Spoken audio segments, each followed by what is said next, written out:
Ini bukan lagi penegakan hukum, tapi ini merujuk pada kriminalisasi loh. Dan selama 8 tahun itu tidak ada satupun pejabat yang bertanggung jawab atau dijadikan tersangka. Tabo modern cepat penuh, komposter bag juga. Kebijakan yang sedang dipaksakan kepada masyarakat Bali. Sepertinya ada yang tidak beres dalam implementasi di lapangannya.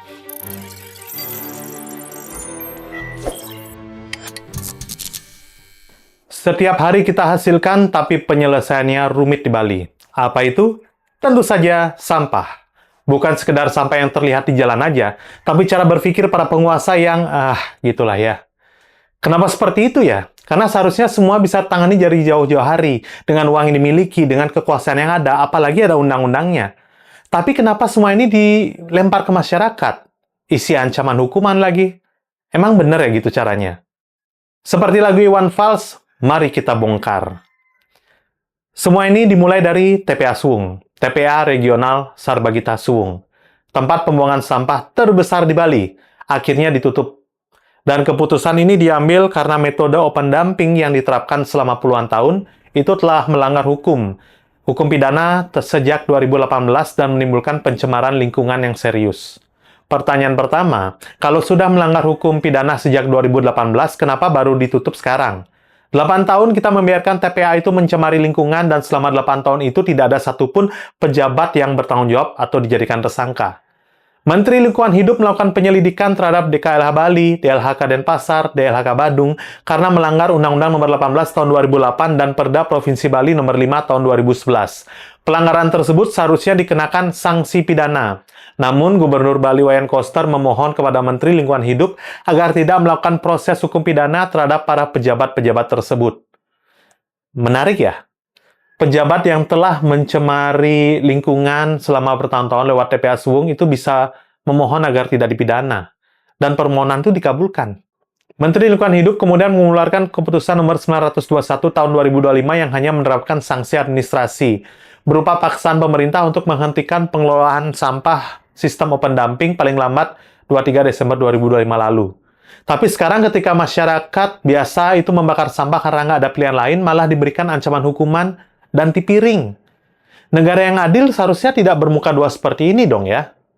Sekarang mari kita masuk ke logika kebijakan yang sedang dipaksakan kepada masyarakat Bali, kepada kita semua. Ada Pergub Bali nomor 47 tahun 2019 yang mewajibkan pengolahan sampah dari sumbernya. Ada Perwali nomor 15 tahun 2023 yang menarik desa adat masuk ke dalam sistem pengelolaan sampah melalui pembuatan prarem dan awik-awik. Dua aturan ini punya semangat yang mulia di atas kertas, tapi sejauh yang saya lihat, sepertinya ada yang tidak beres dalam implementasi di lapangannya. Desa adat adalah institusi budaya, sosial, dan ritual masyarakat Bali, bukan lembaga pengelola sampah. Ketika desa adat diminta membuat aturan tentang sampah, ini seperti pelimpahan tanggung jawab negara yang dibungkus dalam bahasa kearifan lokal. Seolah-olah masalah sistemik ini bisa selesai kalau diberi baju tradisi. Hulu sudah dibangun, masyarakat diminta memilah, diminta mengolah dari rumah. Tapi hilirnya, kesiapan desa-desa dalam mengelola sampah secara mandiri sangat bervariasi. Tidak semua desa memiliki sistem pengelolaan yang memadai sejak akses ke TPA Suwung ditutup. Tabo modern cepat penuh, komposter bag juga. Bahkan di Badung ada warga yang sudah memilah sampah organik dan anorganik, tapi akhirnya keduanya dibakar atau dibuang ke Tebe karena tidak ada truk mengangkut yang datang. Jadi masyarakat patuh di hulu, negara absen di hilir, dan rantai pengelolaannya putus di tengah-tengah. Dan apa yang terjadi ketika mata rantai ini putus? Ya, warga jadi bingung. Karena sosialisasi pengelolaan sampah organik belum diberikan dengan jelas. Pilihan yang tersisa hanya membakar, karena kalau tidak, sampah pasti akan menumpuk. Pantauan lapangan menunjukkan pembakaran sampah terjadi di lahan-lahan kosong dan halaman rumah di berbagai ruas jalan di kota Denpasar dan juga Badung. Per 1 April 2026, larangan sampah organik masuk ke TPA Suwung mulai memicu gejolak.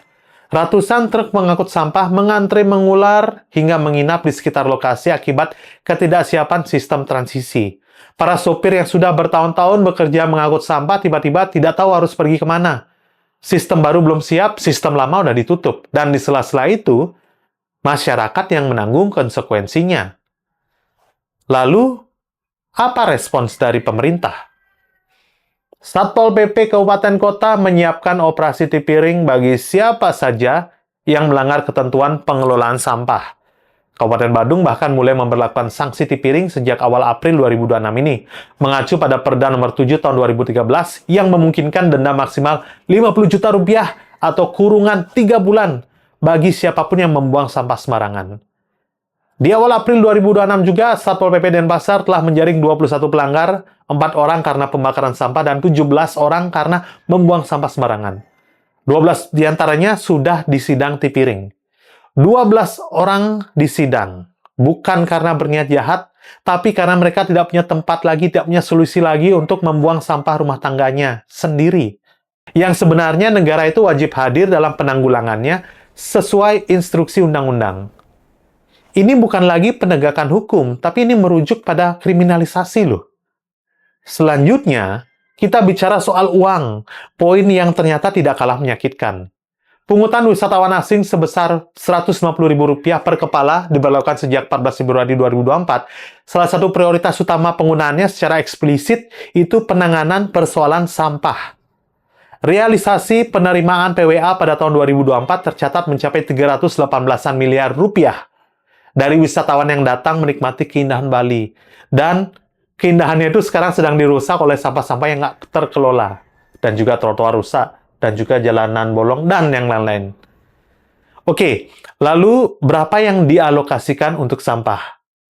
Ombudsman mencatatkan, alokasi bantuan keuangan khusus untuk pengelolaan sampah hanya dipatok sebesar 40 miliar rupiah, dibagikan ke sejumlah kabupaten kota di Bali.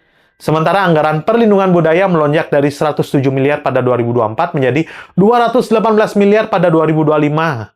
Sebagian besar untuk mendukung kegiatan seperti Pesta Kesenian Bali dan lainnya. Pengamat juga menyoroti sejumlah pengeluaran dari dana PWA ini yang dinilai tidak berkaitan langsung dengan tujuannya, termasuk insentif perbekal 42,9 miliar, pembangunan jalan, bantuan keuangan untuk penduduk pendatang, hingga promosi pariwisata. Jadi kita punya 300 miliar lebih, tapi 40 miliar hanya untuk sampah.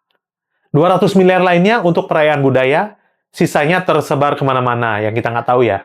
Sementara rakyat disidang karena membakar sampah di halaman rumah mereka sendiri. Ombudsman sendiri mengingatkan jika persoalan sampah ini tidak ditangani dengan serius, dengan dukungan anggaran yang memadai, ini akan menjadi masalah besar bagi citra Bali ke depannya. Kalau boleh saya tambahkan, bukan hanya citra Bali aja, tapi keadilan bagi masyarakat Balinya juga. Undang-Undang Nomor 18 Tahun 2008 tentang pengelolaan sampah sudah sangat jelas. Negara wajib hadir.